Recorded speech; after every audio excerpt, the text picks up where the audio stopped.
Hello, everyone. Welcome to Rational Science, the only site on the internet that does physics rationally. Today, we're going to do a little bit of extinction, followed by physics. Then, we're going to have our physics critic. We're going to analyze one thing he said about explanations versus descriptions. And finally, we'll open up the floor for some of the questions and comments that people made since last time. So let's get on with the extinction segment. Turns out that there was bad news this week. You know, the Chinese or the Germans, one of those communist countries, uh, they attacked the American empire, a premeditated attack. And they use a very sophisticated weapon. And it's got nothing to do with conventional weaponry or even nukes. More powerful than that. And they called it, to deceptively, right? They called it a balloon.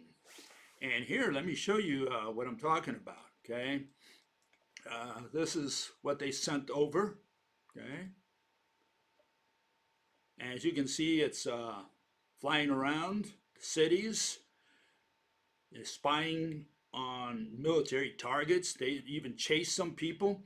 And the United States immediately, the Air Force, sent their planes to meet it.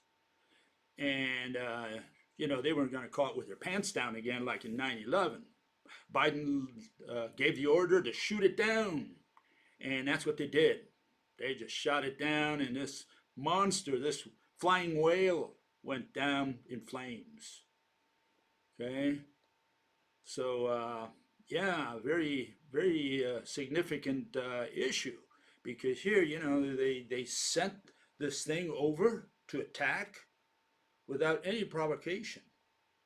So, as a result of that, Biden issued a decree, and from now on, all hot air balloons are prohibited in the United States.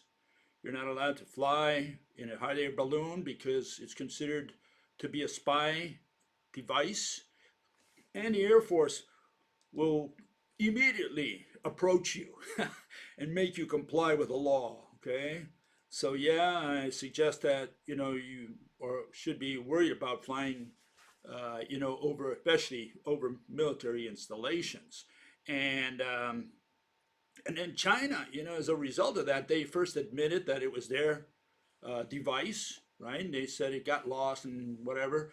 But they were angry that the United States shot it down and, pinched their balloon. Okay, and so because of that, they took a little vengeance today, and they were developing a weapon, okay, over some years now in secret. And today they attacked the United States one more time. But this time, I got some footage, exclusive footage from my comrades over there in China, and this is what they sent me. Okay, I just want you to see this. Okay, this is what they're up to. Okay, they built this new weapon, and here it is. And with this weapon, they do more than pinch balloons. Okay, they're going to be using this for something else. They're going to be bringing down satellites that are spying over their country. And they said, that if the United States is going to pinch their balloons, the Chinese pinch the satellites, okay? So I guess we're now in a balloon war, I guess. This is a new turn of events in the world, okay? So yeah, as soon as we get into these balloon wars, we're talking about high tech here. Maybe the world is coming to an end soon. Anyways, in other matters, China also complained that the United States is trying to contain all the chips going to China, which the United States says two things. First, that it's being used for military stuff, and then it's also bringing China up to speed on chips with the most advanced nations. And they don't like that. They don't want China catching up. And so, the Chinese specifically were saying that the argument they raised was that it's going to protect, they want to protect the existing supply chain relationships. And you can see everywhere they just mention supply chains. Okay, so they want to, that's what they claim to be protecting. And they said that all the measures the United States government is taking to contain all the chips from going to China have to do with that, with disturbing, all these relations out there. Okay, and again, the issue there is that chips make the world go round, and the United States doesn't want China getting them. They might get them in the future anyways, but the United States would like to, give them some lead time so they don't catch up as fast. Okay, one fellow said here, sent me a note the previous week, and he said the following. He said that Hiroshima and Nagasaki show you that you do not know what you're talking about. Science says both cities should have been uninhabitable over 1,000 years. Yet their population doubled in 20 years. Hiroshima now has 9 times its 1945 population, etc., etc. And I was thinking that he was saying that that the bomb never happened. And he wasn't referring to that. He clarified this time around that this is what he was talking about. He said, I did not say people did not suffer radiation poisoning after being bombed in Hiroshima or Nagasaki. Obviously, people suffered from the bomb, okay? I said that the bombing of those cities did not make them uninhabitable for 1,000 years, like the science told us. Well, the issue here is whether science told you that. I don't know what scientists you're listening to. I mean, you get a lot of people out there saying things, and they say, well, you can't live in that city because it's been bombed. And I showed the other day how the people were walking the next day in Hiroshima and Nagasaki because they didn't even know what had happened. They didn't know there was a nuclear explosion. They just heard a big boom, okay? And the next day they said, okay, I'm safe, and they just went to work or to whatever activities they had that day. So even the American public was kept, in the dark as to what the United States government had done because they didn't want people, protesting what they had just done. So this was, in a way, a military secret kept from the populations both in Japan and in the United States. Nobody knew at the time that the United States had thrown a weapon, a nuclear weapon. Right? Okay, but another fellow, he does believe that there are no such things as nuclear weapons. And here he is. He says, the bomb footage you showed was stop motion, obviously by the fact that the surrounding clouds did not move or were affected by the blast wave in its radius. Okay, so they look at all these details and they say, look, the clouds did not move. Okay. Also, after the aftermath of Hiroshima and Nagasaki were simply firebombs, which is why concrete fireproof buildings were still left standing, which should have been destroyed by the nuke. Yeah, some buildings, as you can see there on the bottom, some were left. The bomb doesn't really wipe out everything for whatever reason, okay? If you took a look at the aftermath of the bombing of Tokyo, firebombing air raids, it is eerily the same as Hiroshima and Nagasaki's, okay? You also have to remember that creating an atomic bomb is impossible. They say it is made through the splitting nuclear fission of an atom, but people forget that you cannot split the atom. The word atom literally means indivisible, okay? That's true. The mainstream narrative isn't always right. Bombs exist, nukes don't. They are fear control. Well, in a way, he's right about something. Let me show you this. The quantum atom, it can be partitioned, the hydrogen atom, because it's made out of 2 particles. Okay, so you can remove, the electron. I guess you're breaking the atom, you're parting the atom, you're splitting the atom when you do that. And we do that all the time with ionization, Under the rope model, yes, you cannot break the atom up. Okay, you cannot chop it into pieces because it's made of gazillions of threads that make up the proton, and it's encapsulated by the gazillions of threads that weave the membrane that encapsulates the proton. So good luck with trying to break that into pieces, okay? So that's one issue. But the other issue you should be aware of is that in the case of even of the quantum atom, you're talking about uranium.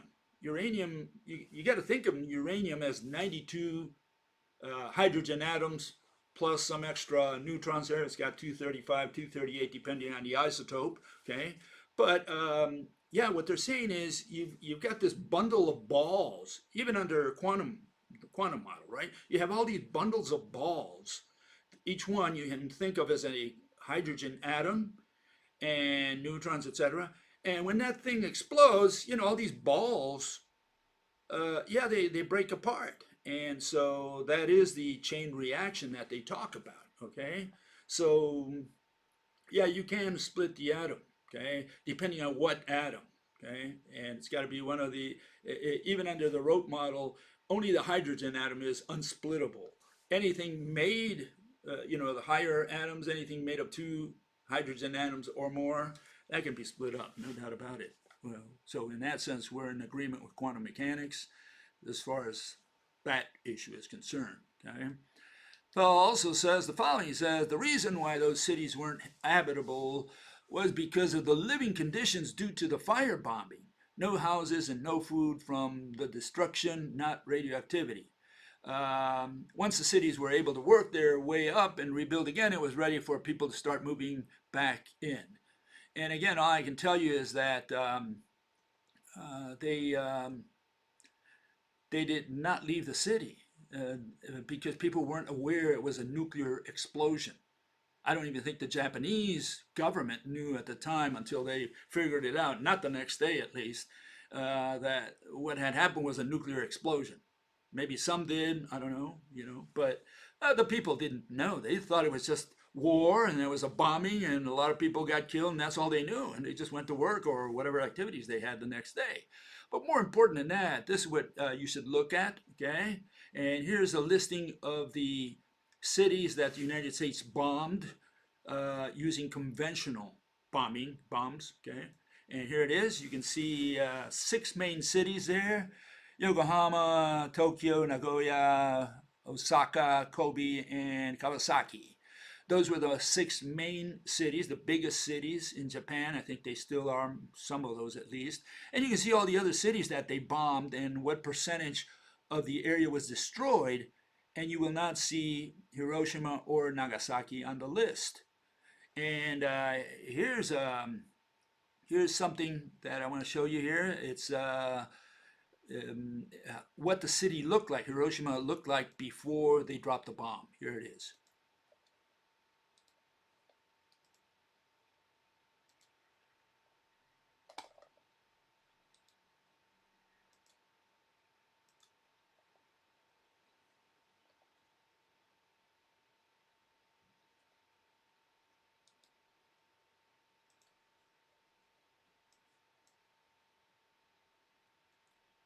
And after the bomb, there, people going to work the next day.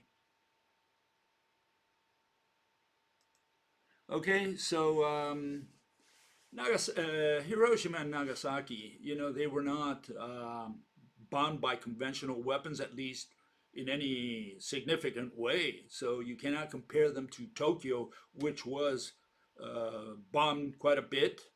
About 50% of it got destroyed, or the area was bombed with conventional weaponry.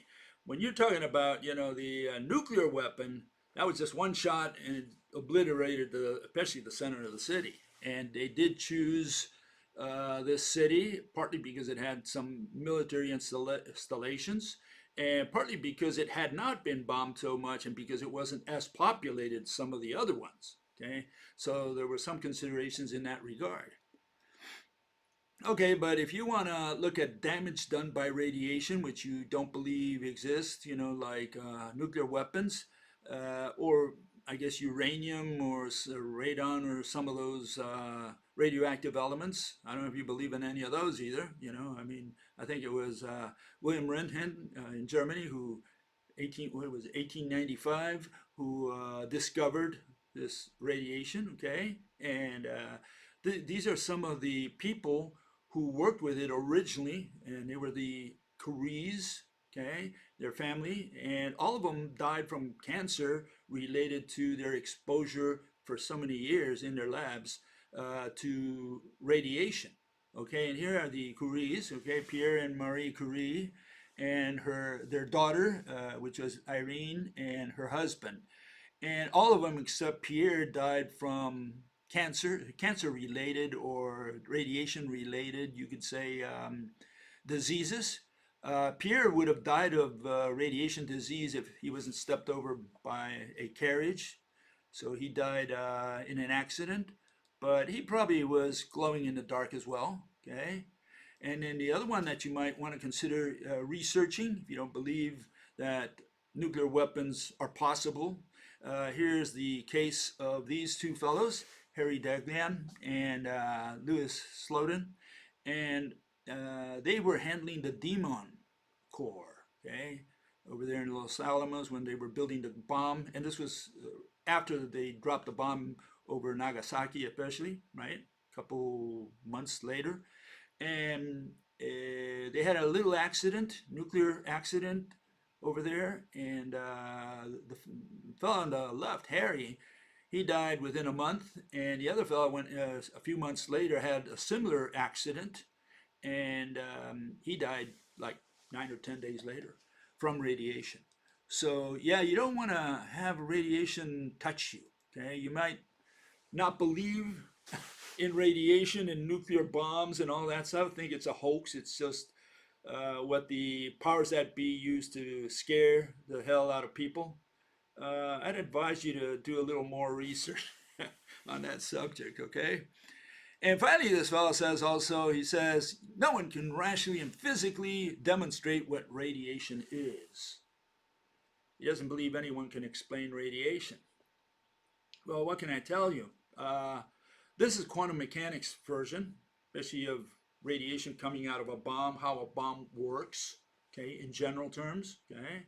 And this is their version, okay? You have this chain reaction, and not only does it spit out radiation, whatever radiation is, which is what this fellow is asking, it's also shooting out neutrons, okay? And so you have radiation from neutron radiation, you can call it, and light radiation, some kind of radiation involving, frequency and wavelengths and that sort of thing. Okay, what's the problem with this? Well, here I have synthesized it. You can see these are the atoms that they use to mimic, to simulate radiation.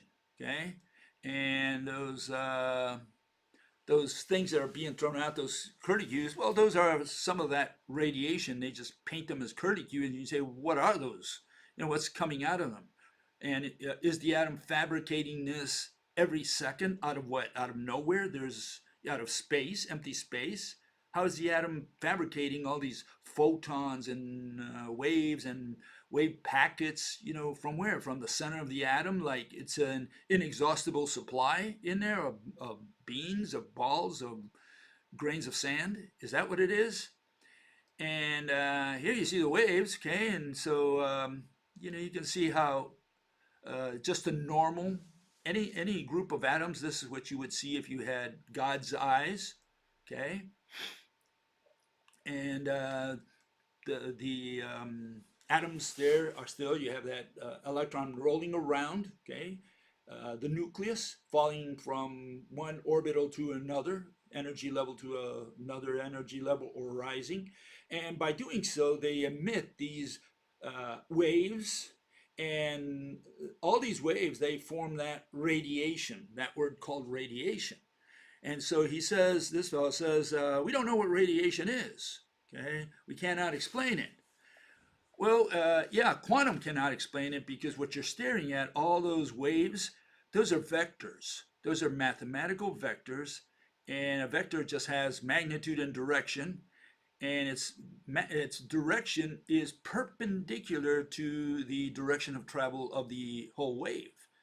So what you're staring at is just a bunch of numbers with direction, if you can make sense of that. And part of the process also in the case of nuclear explosion is, you shake this and you have much higher frequency of those same waves. And here I've tried to imitate that. Here it goes.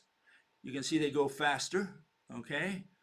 And what I mean by that is the wavelengths are shorter, so you get into the gamma region, gamma rays as they call them. Okay? And yeah, this is essentially what a bomb does. It just, as far as radiation is concerned. There's also the neutron radiation. Here I'll try to imitate that, simulate that. They shoot out all these neutrons as well. So you have two kinds of radiation. You could say the electromagnetic radiation and the neutron radiation, which are kind of like little balls. Okay, and that's what's going through you at high speeds, at high frequency, high velocity. And that's what essentially radiation is in the world of quantum. The problem with all that, again, is the quantum atom. They cannot make sense of the quantum atom, which is a little ball in the center that has an electron, tinier ball, 1,800 times smaller or less heavy or whatever, going around it in different locations around the atom. And the theory is that that little bead, which is what the electron is allegedly considered to be in quantum mechanics, falls and rises through these energy levels. We don't know why, because it's negative. It doesn't fall all the way to the nucleus, which is positive, proton, right? You would think that positive attracts negative. So if you have a hydrogen atom, without anything else out there in the middle of space, you don't understand why the electron doesn't fall directly into the nucleus, especially when it's coming down to a lower energy level. Why does it continue all the way to the nucleus? Which was the question they tried to answer at the beginning of the 20th century. That's what set all these people, rolling. They said, how come the electron doesn't fall to the nucleus? And they never answered that question. They never did. And the other question, why doesn't it fly out spontaneously? They never answer that question either. So we have no idea where this electron bead falls and rises, falls and rises. Okay, that's the issue. Well, under the rope model, obviously, we have a different interpretation of what a nuclear weapon is. It looks more or less like this. And again, it shows you that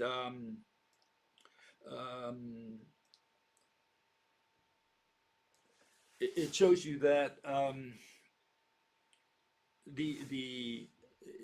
that we can explain radiation, because radiation is simply along one rope, right, that interconnects any two atoms.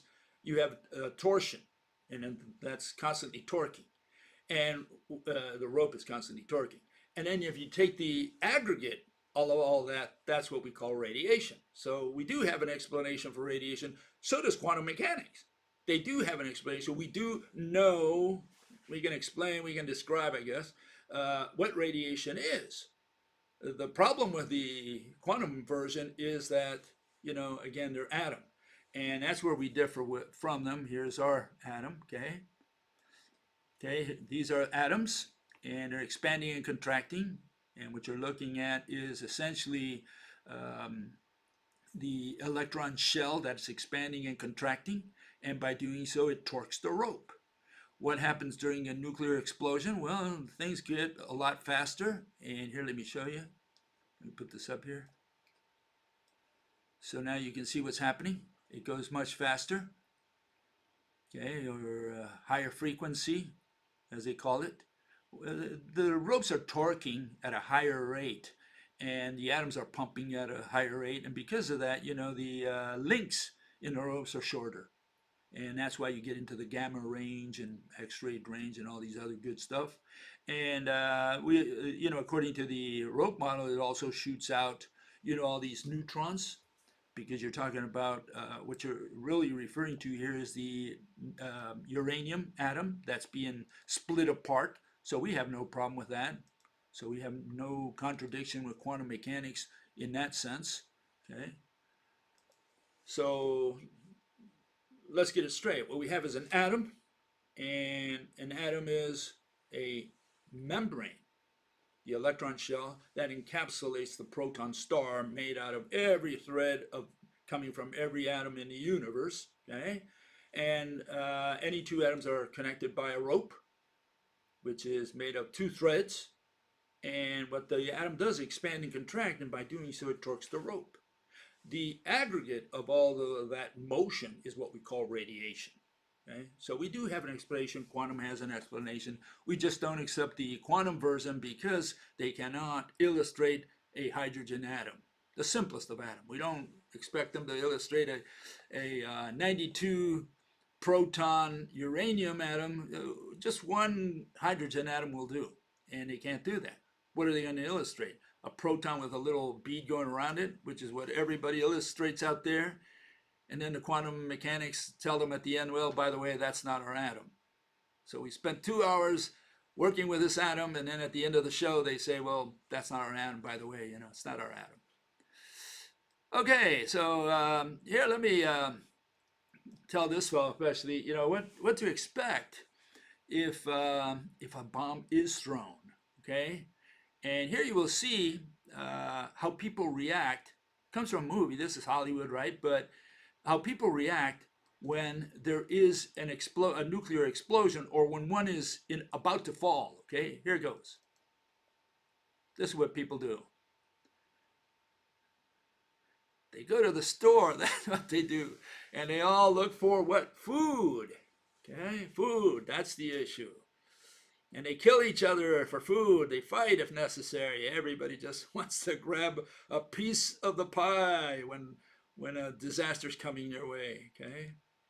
Okay, so let's make sure we understand that nuclear war, okay, that's what it triggers. Triggers people to behave like animals, like what we are in reality. Okay, the only thing keeping us decent is the law and the police. Otherwise, I'm not sure we would have a decent world out there. We would be going back like 2,000, 3,000 years, where it was the law of the strongest. And here, let me show you something else, which I want to share with you. Okay, and this is also taken out of Hollywood, but it gives you an idea what to expect if a bomb is thrown. Hopefully, it never does get thrown, but you know, we don't know what the powers that be will do. Okay, there is the possibility. Whether there is the probability, that's a separate issue. But the possibility is definitely there. You know, you don't know what these people might do. Okay, but here it is. 1 minute. I want 1 minute of silence from you. Okay, so that you can see all these images and hear the news and the noise, so that you can get an idea of what to expect if a nuclear weapon is thrown. Here it is. Listen carefully.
Okay. Now, yeah, that was made in Hollywood. We know, and like someone said, those are scary cartoons. Yeah. They're scary cartoons, but keep in mind that that's what you can expect in real life from nuclear weapons. If you don't believe in nuclear weapons, I can't help you any further, but better do some research on what nuclear weapons can do. And I keep saying that if one country, whoever, throws throws one nuclear weapon, even a dirty bomb or whatever, that's it. I think everybody's going to start pressing those red buttons, and it's going to be a button war. Okay, and I don't know. We might recover in the sense that yeah, someone's going to survive, no doubt about it. But it's like I think it was Khrushchev who said, "The living will envy the dead." Okay, a fellow says, I'm a rationalist. He says, Bill, read about what happened to da da da da da and mentions a whole bunch of people. That is why I'm a nationalist. Women, children, babies, that is what we're fighting for, not high minded principles or economics or utopian society. I care about my ethnicity for the same reason that you care about your family, genetic similarity, or feeling ingrained in by nature. I will support any group that is in our interest. I will use realistic means to achieve objectives. This means these means are primarily educating yourself, becoming upwardly mobile, developing a network of connections, having many children, proliferating new ideas. Okay, what can I say? Here's a story that you might want to consider, and it comes from the Twilight Zone. Okay, and it has to do with your neighbor.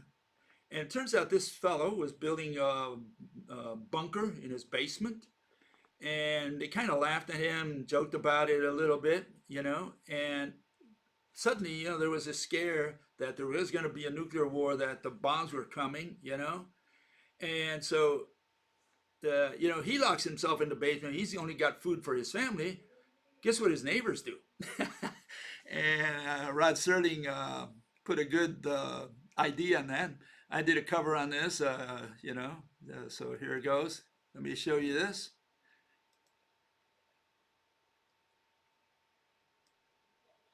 Remain tuned for an important message. The President has just announced that the previously unidentified objects have now been definitely ascertained as being satellites. There are no enemy missiles approaching. We are in no danger. The state of emergency has been officially called off. Okay, that's how your neighbors are going to react. So don't worry about the Chinese or the Indians or the Russians. Worry about your next door neighbors. Those are the ones who are going to be coming knocking at your door. And this is what Serling has to say as I guess, the moral of the story. Listen to this. This is what he says. Again, I did a cover on this. Damages? One of them is finding out what we're really like when we're normal. The kind of people we are just underneath the skin. I mean, all of us. A lot of naked wild animals who put such a price on staying alive that they'll claw their neighbors to death just for the privilege.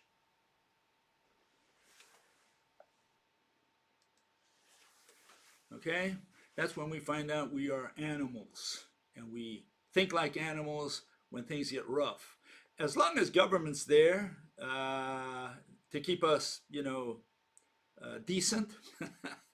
But once there's no food and there's no protection, someone will try to take the upper hand, and there will be no posse, no Texas Rangers coming to save you or anything like that. The Marines. No, once that happens, you're on your own, and at that point, you're going to fear everyone who comes near you. You had better fear him, even if yesterday he was your best friend. So all I can say is that's the way you got to look at this. Okay. And this is what I suggest to this fellow. Okay. You have two kinds of people, maybe. Some are hermits, and I think they're a minority, even though today there are probably more people becoming hermits and less social animals, party animals.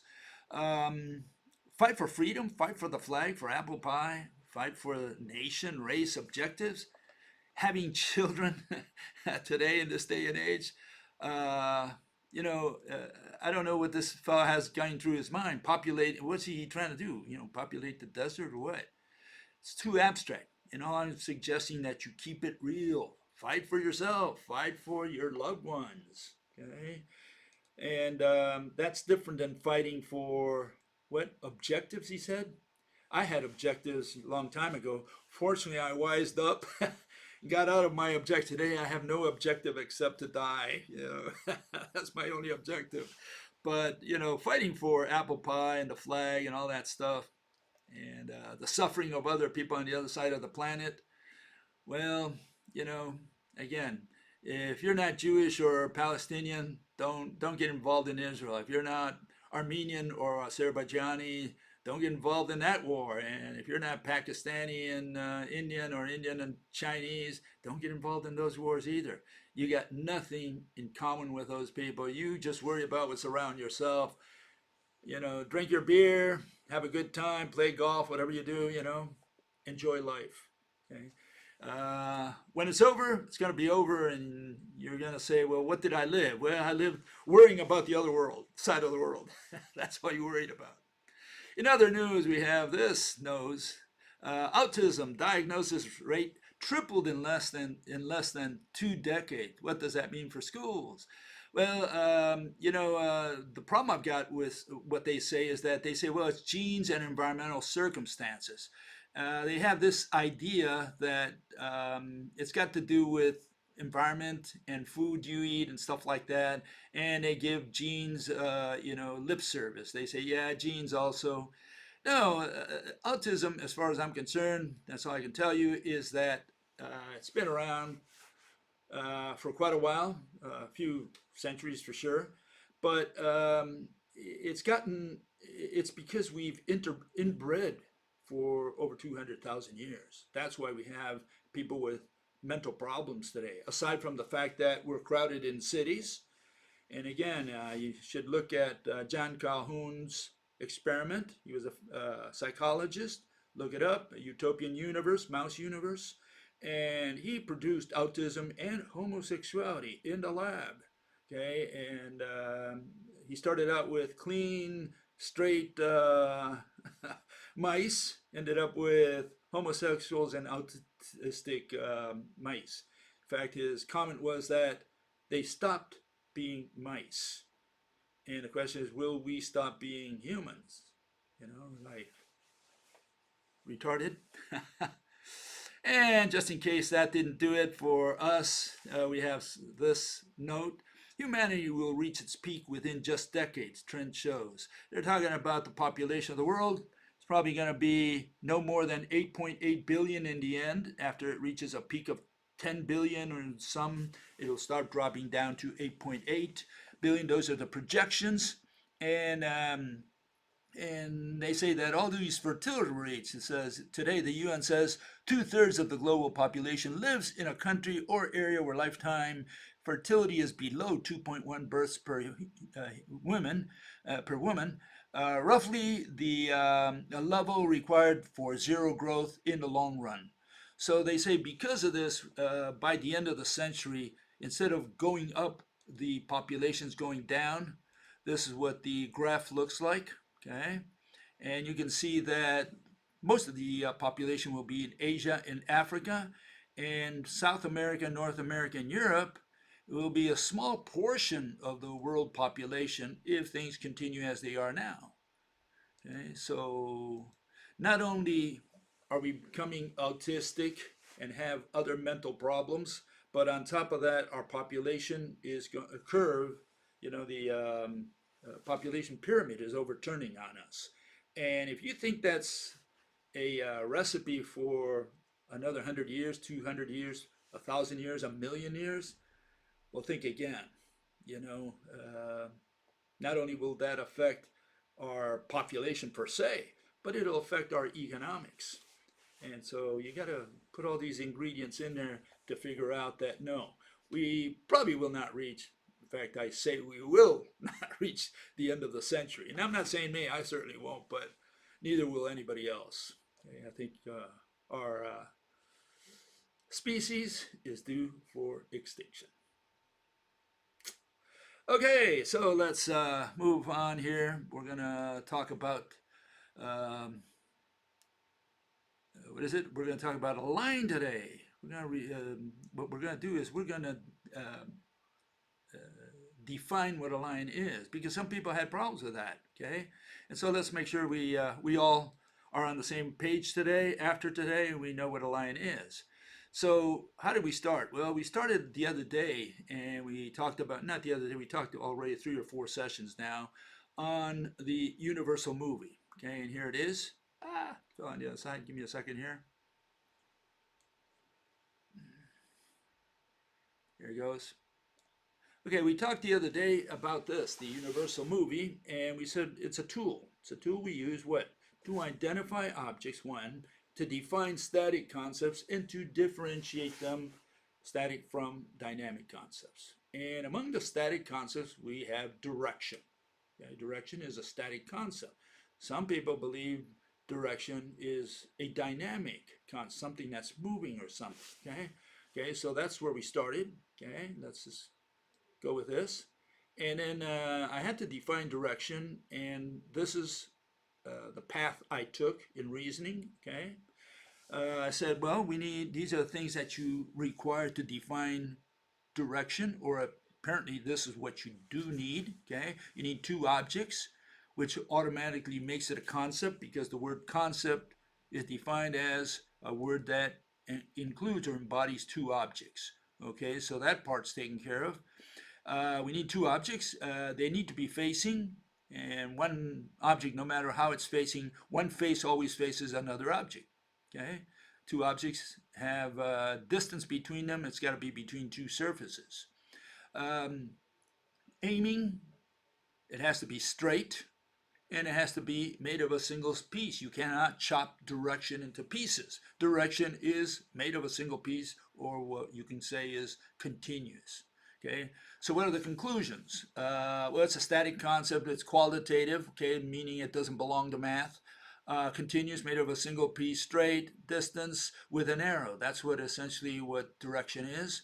Requires 2 objects facing, and you can't have direction between concepts. Okay, so you really cannot have direction between locations.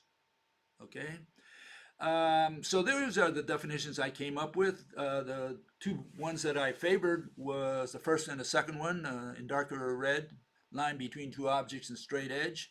And then on the bottom, 2 lesser ones, mutual facing of 2 objects and line of sight. Okay, that's where I ended up the other day. And some people had questions. So I'll go with the first fellow who had an interesting question. He said, how does one look at a frame and know the direction of the object's points?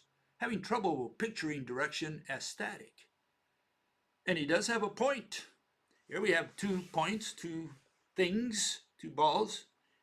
And just by looking at that, would you know what direction is? Okay, could you conceptualize direction with just those 2 points? Okay, if you put a line there, in which direction is it flowing, etc. There's some questions there. So we thought that was a good question that he put up there. Okay, he's got a valid concern. Here's another fellow. He did a little better, and he said, "Static concept, but straight. That doesn't seem right." You're absolutely right. And unfortunately, I hate him because it means I got to buy him a beer when he comes to Germany. Okay. That doesn't seem right. He's right. Okay. Should straight only apply to objects in scientific English? Yes, absolutely. Is the rope model, rope lies between all atoms as they should seemingly have something to do with direction, and they are straight, aimed at other objects, are continuous. Your first definition there, line between 2 objects, is just describing the rope, right? How about direction? The orientation of the rope between any 2 objects, okay, which seems to mesh with distance, the length of the rope between any 2 objects. Okay, he said a mouthful there. The first thing we need to clarify is that under the rope model, okay, we say that any 2 atoms are bound by a rope. Okay, so there's the model. 2 atoms, my fist, and bound by a rope. That's the model. That's a basic model. Okay, so we usually talk about distance as being between two atoms or any atoms or things, made out of atoms. We never talk about distance between energies or fields, okay, because those do not have shape. Okay, so we have two atoms and we say, okay, this object made of this atom is different than the object made of this atom. And so we don't see the rope. What we see is this, right? And we say, okay, what we have is separation, distance. And under that, yeah, we can say that the rope is equal to distance because the separation between two atoms is the rope, the length of the rope between them. Okay? But that doesn't cover the distance between two ropes. And that's another concept. It's like saying the distance between two energies. Okay, because that's what the rope is considered under quantum. It's considered just a ghost called energy. Energy, which is what comes out of the atom. And they call that energy, that light, that electromagnetic wave or field or whatever they want to call it. And they call all these, they have all these concepts for that because all they did is measure and give them names. They gave them units and numbers. Okay, so not always is distance equal to the rope. Just want to clarify that. But then, we still have a problem because these people asked good questions, okay, and it put Hans and myself to work overtime. We spent over an hour discussing this, and I'm not sure we figured it out.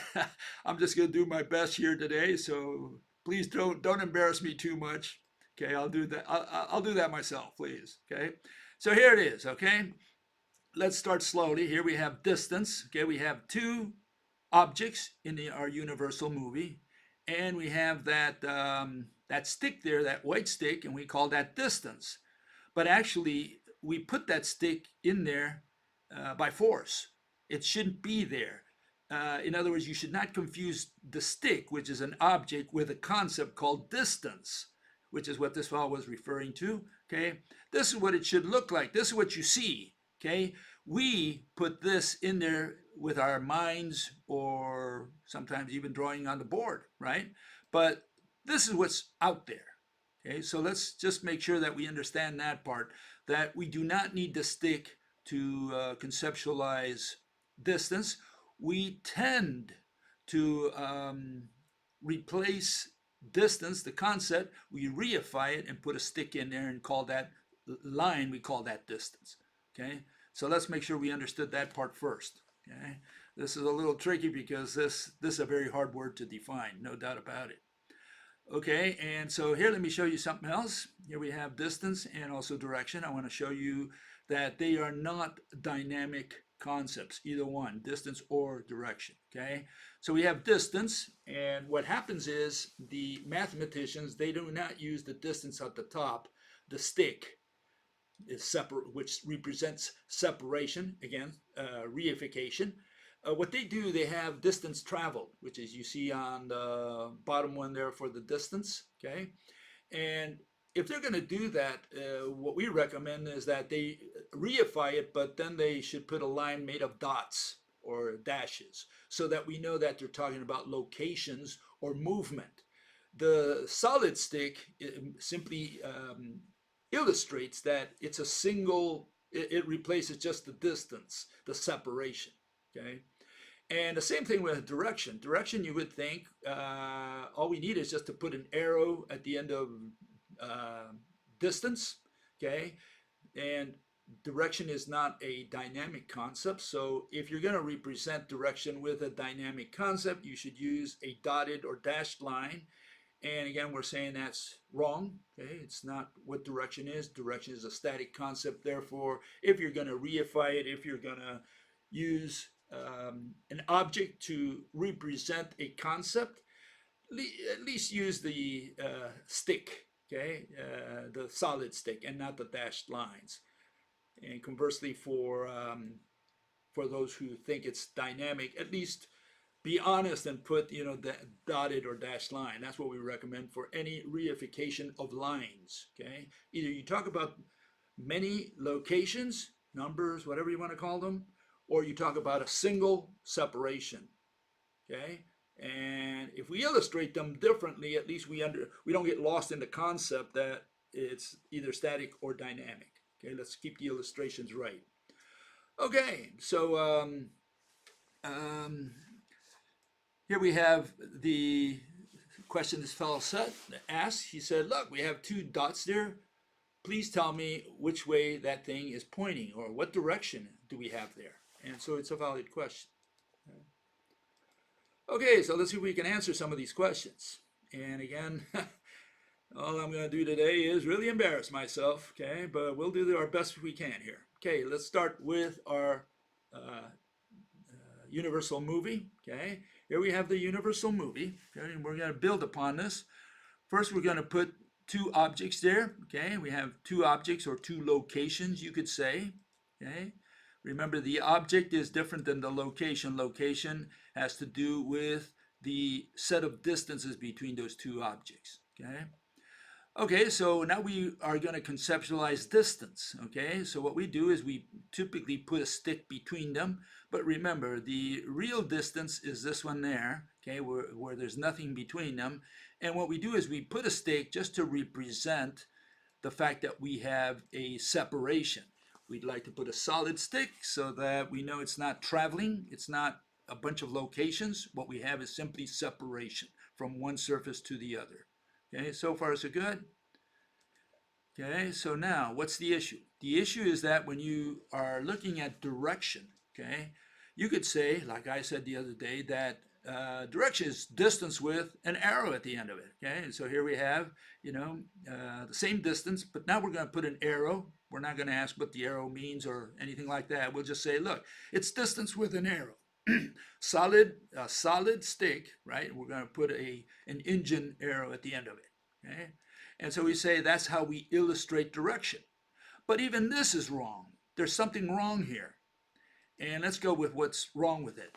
Okay, and that's where I was misled the other day by myself. Okay, okay, here's the problem, the first problem. First problem is that you don't need a second object. When you have a second object, it answers the question this fellow asked, and that is, how do we know what direction? And we're not trying to find out what direction, which direction. We're trying to define the word direction. So when you put a second object there, when you put two objects, two balls or whatever, you're talking about a specific direction, okay? And we don't need that because direction is indefinite. It extends forever, okay, in that sense, okay? So you don't need to put a second object to conceptualize direction. In fact, remember, all these things are from the observer's point of view. The observer is looking at a frame, okay, of the universal movie and inventing concepts that he gets out of the picture. The picture only shows you what you see there in the second frame, just a bunch of little dots, okay? And in this case, you see one red ball, and you see the line that we put in there, right? But all you have in real life out there in the universe are just atoms. That's all you have, okay? It's we, the observer, who suddenly, because we have such a sophisticated mind, we put in their concept, we invent concepts, we see more than what is there. We have this subjectivity, and we say, look, we have here a ball, and we have direction, which is indefinite, just a line there that we put to reify direction, but we don't need a second ball. We don't need a specific direction. We just want to define the word direction. And what we do, we are going to replace, in fact, the first object as well. What are we going to replace it with? Well, the observer is going to put his eye where the ball is, okay? That's direction there. Direction means that when you look at something, whether it's distance or existence or anything, or any static concept inside the universal movie, universal frame, just one frame, the frame just shows you one thing. What you come up with in your mind is something you're inventing, it's subjectivity, okay? And in this case, what you're seeing is that we have to put the eye where the first ball was, and what you have is line of direction, line of sight, okay? line of sight, that's what my final conclusion is until now, until someone can come up with a better definition of direction. Okay? So I'm saying that direction is simply line of sight. And by line, I don't mean the line of geometry. Line of sight is simply a synonym of direction, is what you're staring at. So we're not saying that there's a line that you're going to put a line in there, even though you could say that it's line of sight parallel to a stick. You know, you could say that to show that it's straight. But yeah, then you cannot use the word straight for the word direction. You can say it's made out of a single piece if you understand the context. The context is you cannot chop direction in half. You cannot chop direction into pieces because direction is made of a single piece, so to speak. Okay, it's a concept that is made out of a single piece. Okay, and we call it line of direction. I think that's perhaps the best definition. And I leave it up to people out there to come up with better definitions. We broke our heads. We couldn't figure out any better than that. So that's all I can tell you right now. Okay. Okay, but one fellow raised an issue, and it has to do with this word line, okay, which has to do with direction as well, because we typically think, you know, it's direction, or at least we replace it with a line to reify it, to put an object that we can see so that we can relate to the concept that it represents, right? That's the notion here. Okay, so here's my definition of line, which I've showed in the past. Line is equal to an object equal to a figure, okay, because there you see a line. What is objectively in front of you? Well, you see an elongated rectangle. That's what you see there. And it's got two ends, one end here, one end there. Okay, that's what a line is. Okay, now it's just an elongated rectangle. You can see that it has four edges. Okay, I showed three of them there. Okay, one on the top, the one with H, which is the height, and the one W, which is the width. And then at the other end, you have the fourth one. Okay, so it's got four edges. That's what you see in front of it. That's what's objectively be in front of you. We're not talking about any subjectivity, any thoughts that you have going through your mind. We're just talking about what's there in front of your eyes. Okay, and it's straight. Okay, conceptually straight. It's continuous, made out of a single piece. Okay, in other words, it's not chopped. It's not segmented or made out of points, locations, numbers, or anything like that. It's made out of a single piece, okay? And it's finite. As you can see, it's finite. It begins here and ends there. Top, bottom, same. Okay? It's got four edges, okay? The infinite line of geometry is not a figure, because figure is that which has shape. It's a synonym of the word object. And the infinite line is simply also made out of points and it extends indefinitely, meaning you're talking about motion. You're talking about incessant motion, not about a physical object called line, which is what we have in front of us. Okay? And so they say, well, that's a line segment. But even the line segment is made out of points, meaning out of numbers, locations. They're talking about motion. They're talking about a bunch of apples in the best of cases, not about a stick. Okay, so again, the line of geometry is not a line, not a geometric figure. Okay, so what does this fellow say? Well, he says the following. He says, well, I say a two-dimensional line, and he says line is one-dimensional. Okay, and if you look up in the Wikipedia, it says line, a straight one-dimensional figure having no thickness. Okay, so I guess that's where he got this. He just copied and pasted. And a drawing of a line is 3D representation of a line. A line is a concept. And ask him why, you know, and this is what he comes up with. He says, because it only resides in the minds of humans as an abstract idea. Okay, so he thinks that a line is a concept because it's only in the mind, not out there. Okay, and again, he's using subjectivity, where I'm referring to the objective figure that he's got in front of us. Okay, the objective figure is a stick. That's what we have in front of us. And what he's talking about is what he's got in his mind, what he's interpreting. Okay, not objective, but subjective again. Only 3D can be an object. All other dimensions are conceptual.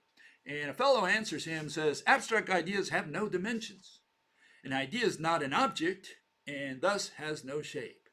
And yeah, that's a pretty good answer, okay, for what this fellow proposed or copied. He just copied and pasted. Okay, so let's go through these those key words. Why is a line a concept? Okay, and he says because it resides in the mind. Where did he get this from? Well, here it is. It says line, object with zero thickness and curvature that stretches to infinity. Line, an infinitely long object with no width, depth, or curvature. Lines are one-dimensional objects. And that's from the Wikipedia, so this is probably what he copied or where he got the idea. Okay. And why is it a concept? Well, here it is. It says concept, an abstract idea. What is an idea? The result of thought. And it turns out that, idea is a synonym of concept. But aside from that, it says idea, mental representation, representational image of an object.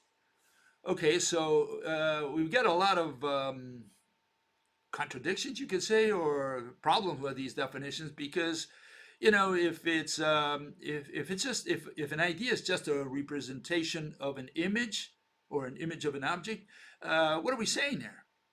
Well, we're saying that that's what an idea is. If I tell a story, that's not an idea. If I have a theory, that's not an idea. Only images are ideas. And again, if you look up the word idea, it's a synonym of concept. So concept and idea are synonyms. You can't use the word idea to define the word concept, or vice versa. Okay, so he fails with concept. Here we have the question whether a line is a figure. Does it belong in geometry? And here it is. Figure, form, or shape as determined by outlines or exterior surfaces to be round, square, or cubical in figure. And so a one-dimensional whatever line, is that a figure? I mean, what's the shape? Because they're talking about form or shape. Okay? Geometry, a combination of geometric elements disposed in a particular form or shape. Again, is a line a shape? Does it have form? And all the examples they give, they don't put the point or the line, remember. They just put these circles and the squares and the cubes. Okay? And when you look up figure in Wikipedia, it says a shape, drawing, depiction of geometric configuration. What's a configuration? Well, there it is, a configuration in the plane. Okay, and what is it? A finite set of points or a finite arrangement of lines. Okay, so they use the word point to talk. Well, they use the word point, but they have not defined a point. But then they say configuration is just a bunch of points and lines. Okay, so again, we still don't know what a figure is. Okay, and here's the point that they just mentioned. Point, a primitive notion that models an exact location in space and has no length, width, or thickness. So what kind of geometric figure is that? What is the shape of a point if it has no length, width, or height? Okay, which they call thickness. And it says it's a primitive notion. What is that? It's a concept that is not defined in terms of previously defined concepts. We learned a lot. Okay. In modern mathematics, a point refers more generally to an element of some set called a space. Okay, let's see what a space is. Okay, and we look up space. It says space is a set. What is a set? A collection of things. It contains elements or members. What is an element? It's a member of a set. And the set with an element, with no element, is the empty set. Okay? So I hope you learned a lot today with all this. These are the definition of mathematics. You can go on looking up all these words and they have no meaning whatsoever. And that's why they say, well, we cannot define what a point is. We cannot define what a line is. But they say it's a straight one-dimensional shape because it's got to be shape or form in order to qualify as a figure. And they say it's a figure. So you can see there is a contradiction there. And that's why they say we cannot define what a point or a line is. Okay? And just in case, you see they're one-dimensional. Okay, what's a one-dimensional space? Okay, in one-dimensional space, sequence of n numbers can specify a location in n-dimensional space. When n equal 1, the set of all such locations is called a one-dimensional space. An example of a one-dimensional space is the number line. Okay, so you can see that these people just run around in circles and you never get to the bottom of it. Is a line of one-dimensional space, what does it mean? Well, it means it's a set of all such locations. Okay, so you don't learn anything from mathematics definitions because they're all irrational. Every single one is irrational. They have never set the foundations of mathematics on a proper footing. Why? Because they use all these qualitative words. And mathematics has nothing to do with quality. It has to do with quantity. So they're defining words that they're going to use eventually in geometry and by extension in physics. But all these words have nothing to do, or not one of them has anything to do with mathematics. Mathematics is about adding, subtracting, multiplying, dividing, powers, etc. Calculus. It's got nothing to do with qualitative stuff. And these are all qualitative words. So this is where the problem is. And so they never were able to define the qualitative stuff because they say, well, we're not English majors. We don't do that kind of stuff. That's where, people who work in libraries and so on, write books. That's not for us. We don't do that kind of work. All we do is calculations. And that's what they call science. Okay, so here we have a final issue on this, and that's the fact that, again, that's a summary of conclusion of what a line is. Yes, what you have in front of you is a line. Okay, not what this fellow said. What this fellow said, he reads more into what he sees. He says that's a one-dimensional line. No, it's not, because as you can see, it's got two dimensions, width and height. So it's not a one-dimensional line, but I challenge him to objectively, right, scribble, draw, take a picture of, whatever, a one-dimensional line. And he won't be able to do so. Okay, so as you can see, this takes us to first the fact that the direction is a hard to define concept. We reify it with lines, and the line is straight, the line is continuous, but the line is reifying the concept direction. And that's where the problem is. We can do that easier with distance. Distance, you can reify it and say, well, it's distance, but you're not supposed to confuse the stick with a concept. Fine, no problem. We take the stick out and we say that's separation. What's that space between the two objects? But that's not as easy to do with direction. Direction, it's like you need to put that stick in there to illustrate it with an arrow at the end so you know which direction, but that only gives you a specific direction. It does not give you the definition in general of the word direction. The word direction, the best I can come up with, is line of sight, and for that you, the observer, have to look at the frame of the universal movie, put your eye in any location, any object, so you replace the object with your eye. That's what you're going to do subjectively, because again, we're talking about a concept.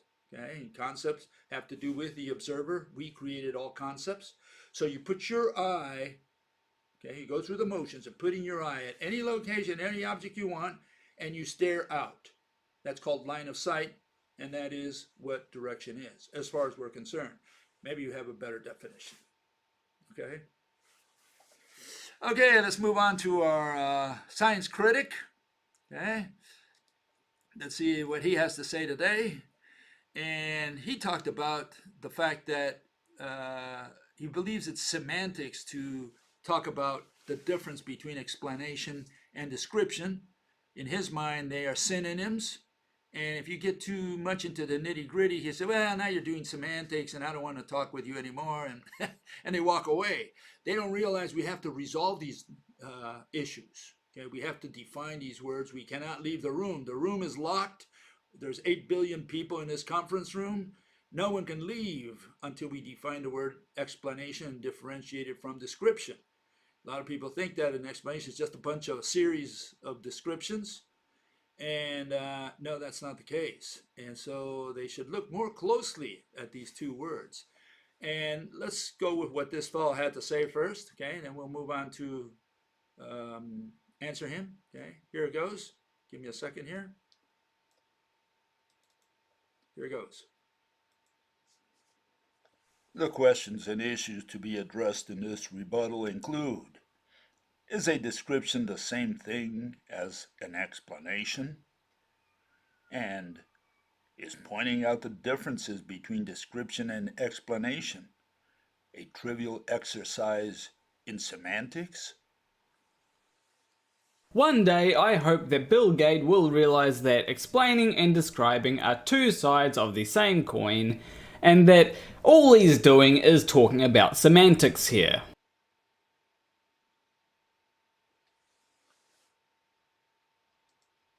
Okay?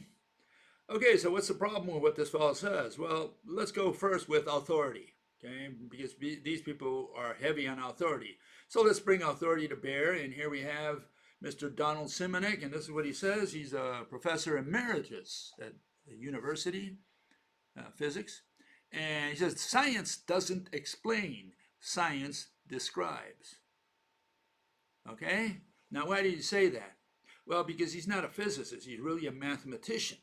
Mathematics can only describe, and therefore what the mathematicians have done is equate science with mathematics. And so they say mathematics just describes, all we do is measure, calculate, and that's called science, physics, which they equate to physics. And that's where we have the problem, because that's not the type of questions people ask a physicist. People want to know how the universe works. They want to know why a pencil falls to the floor. They want to know how a magnet, by what means, by what mechanism, a magnet attracts another. Those are the questions people want to answer. Those are the questions people consider part of physics. And those are the questions these people can't answer because they give you an irrational explanation. And when you question them and say, well, hold it, that's irrational. Say, well, we don't understand it either, and we don't care because it's not part of our job description. We don't do those kinds of work, that kind of work. And so that's what they say. And that's why this fellow ends up saying, look, we don't explain. We just describe, because that's all that mathematics can do. So that's the first thing we have to note. The second thing is that apparently Mr. Simonek can tell the difference between a description and an explanation because he's saying science doesn't explain, science describes. He's telling you in your face. So if you think that an explanation is description and vice versa, think again. Okay, he's telling you it's not. It's just that you're not smart enough to know the difference. Okay, so come up to speed, get on that steep learning curve, and try to figure out why description is not an explanation or vice versa. Okay, science we do not describe, and science we explain, and we hopefully do it rationally. Okay, so here's the definitions that we propose for description and explanation. You can see that there is a difference, and we should chop these words very tightly. We should define them very rigorously so that you do not escape on any tangent and say, well, description is the same thing as explanation. Here we make it black and white so that you can see why a description is not an explanation. And those are the definitions we're going to hold you to. If you have a different definition for description, especially, hey, bring it on. Okay, we'd like to tear it to pieces. Here it goes.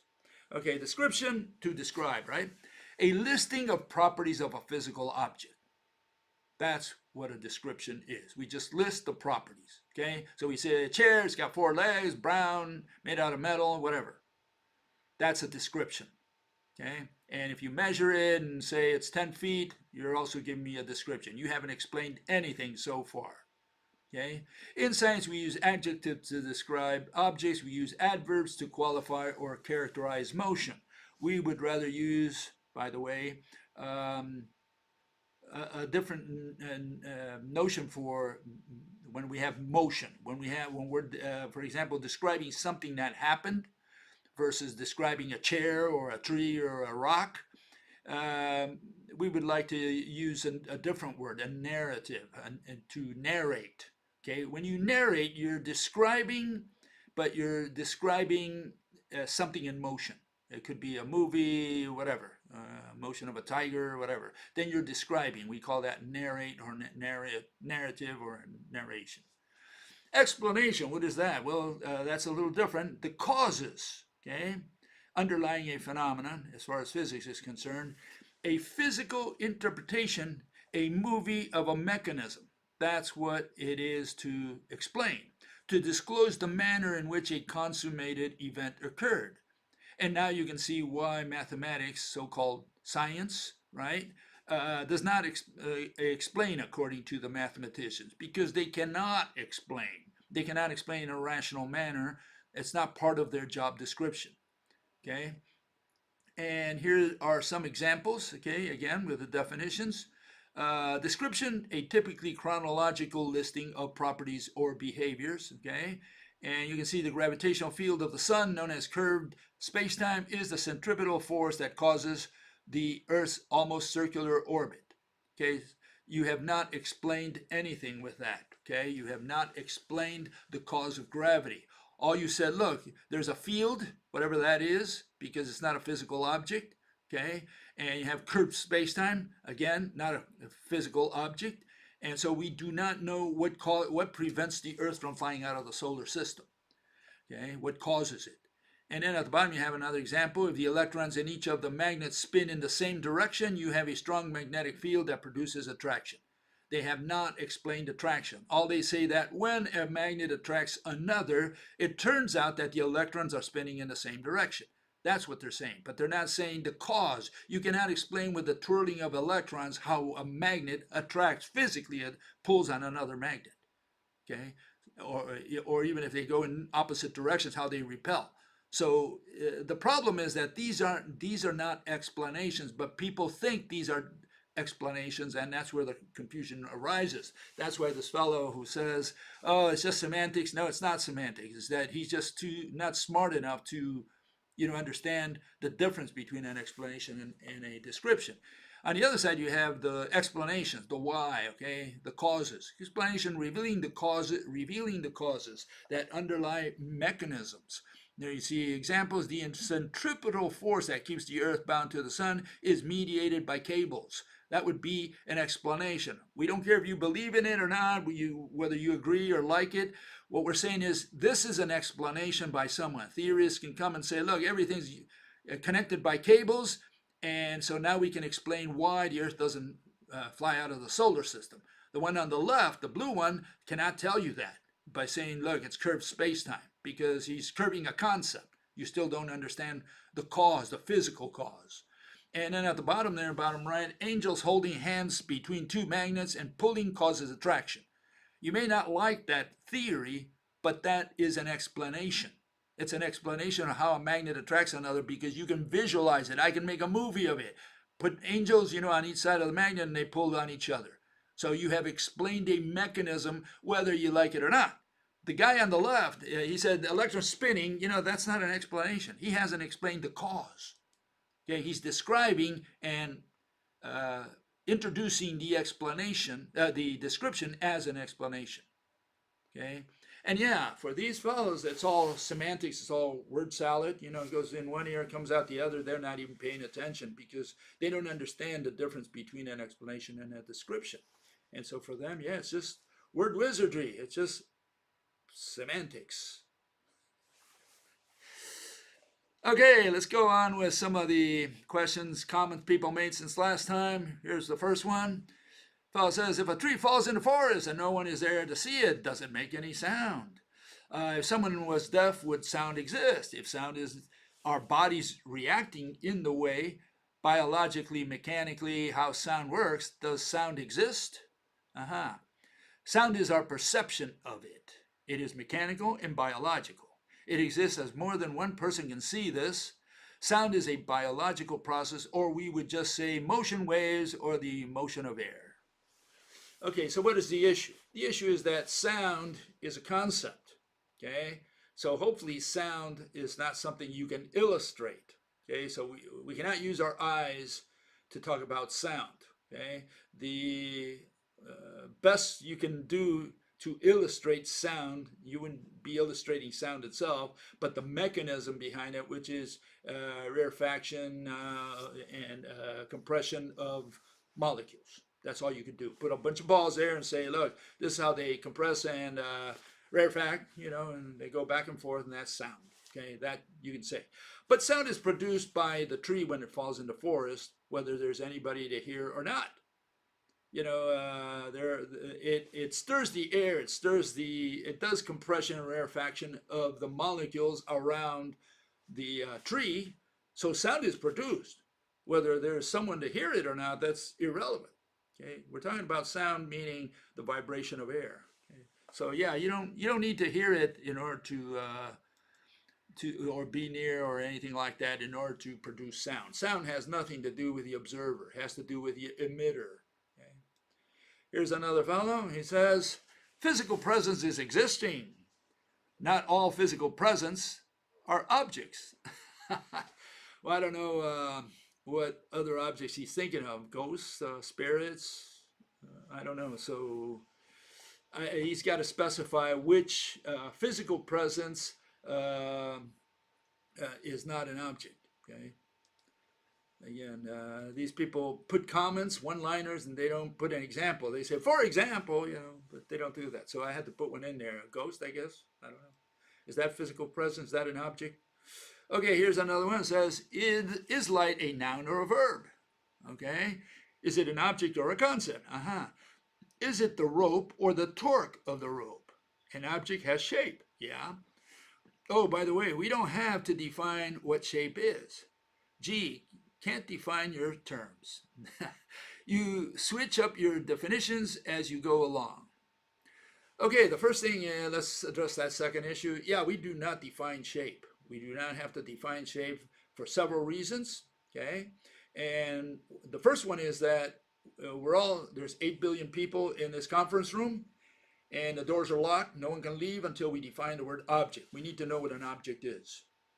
And if we don't define it as shape, we have to go with the default, and the default is see and touch. So all we have to know is the difference, or understand the difference between shape on the one hand and see touch on the other. That's all we have to. If you know the difference, then you do not need to define shape. Okay, shape is what kindergartens tell you what shape is. You show a cube, you show a ball, and they have the same color, the same everything, weight, whatever. The only difference is you ask the children, what is the difference between them? And they'll tell you it's the shape. Okay.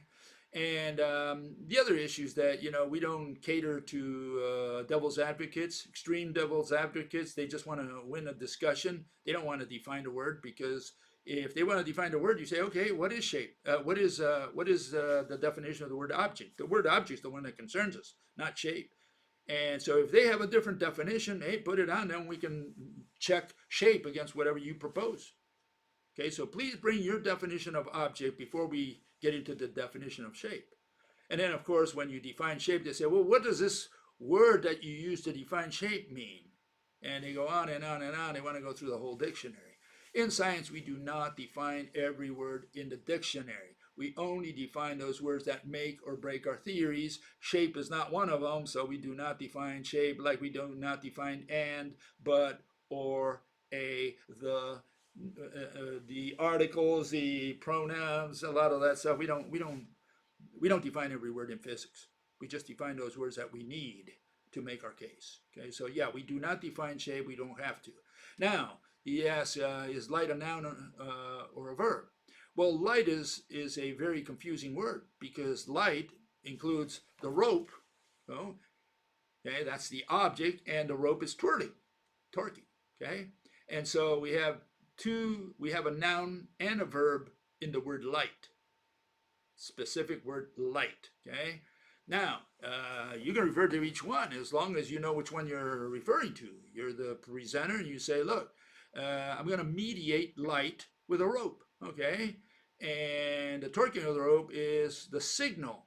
The disturbance we call light.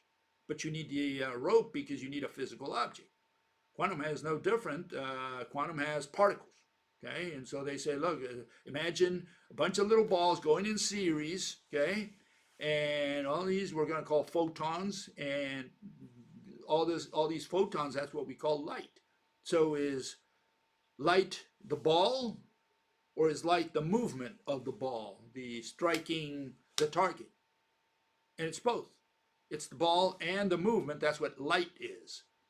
Okay. And sometimes they put a wave. What is a wave? Well, it's made out of particles, hopefully. What is a wave made out of? Oh, that's true. It's made out of vectors, and meaning magnitude and direction. So it's made out of numbers. So that's even worse. So yeah, first you got to determine what you're saying when you say light. Okay. Some people prefer to say electromagnetism, and it's probably a better word because we say it's the electromagnetic rope.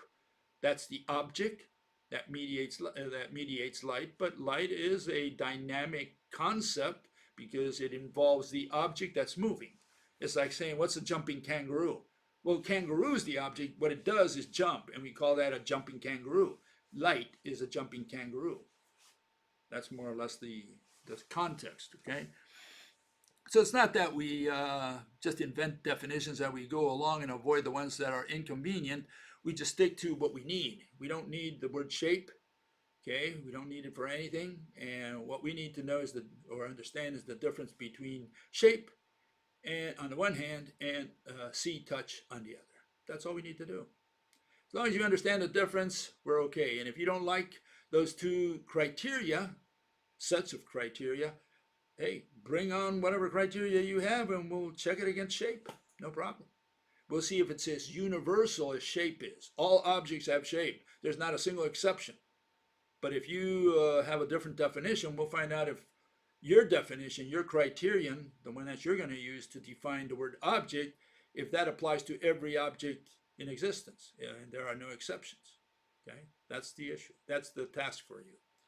Okay, here's a fellow says, Chris the Big Brain, another YouTuber, makes a bit more sense than most relativists. He thinks gravity is due to a dimension. He explains gravity on Earth in terms of pressure, like the space around it is enclosed in a box full of jello, I guess. So put simply, gravity equals jello in a box. Okay, I went to this fellow's site and he talks about dimensions. And, again, dimension is not something you're going to use to explain gravity. You're going to use dimension to describe gravity at best. Okay, if it has anything to do with gravity, which it doesn't. But dimension is not something that, especially the dimension of mathematics, it cannot be used to explain. It can only be used to describe. More or less like time. Time cannot explain anything. Okay, we don't use the word time or seconds or minutes or anything to explain any phenomenon in physics. Okay, what are you going to explain with time? That's why time is not a part of physics, it's part of mathematics, and they turned time into a religion. They really have some irrational conclusions because of this word time, so it's even worse than that. But no, we don't use the word time in science. We have no use for science, for time in science. Okay, and final one here, fellow says, fell on the other side, give me a second here.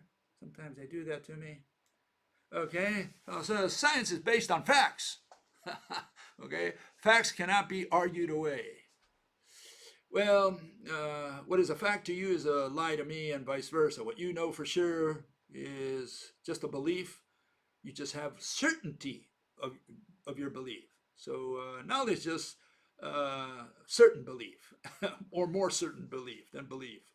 Okay, that's all it is, and that's what a fact is. There is no such thing as a fact. Fact is what Mother Nature knows. It's already in the past, and some people believe that fact. Other people have other facts. Okay, so facts have nothing to do with science. Okay, we don't call them facts. What we use in science, especially in physics, is a statement of the facts. What we mean by that is that we're going to state what our version of the facts are in order to give a presentation, in order to give our dissertation. And the other fellow, he doesn't like your theory. He's got a different theory. And he says, I have a different set of facts. Okay, and he, uses that as a foundation for his theory, and so he presents that, and he says, according to my facts, according to this hypothesis, this base on which I base my theory, this is my explanation for such and such phenomena. So no, science is not based on facts. Science is based on explanation only. And please memorize that for next Sunday.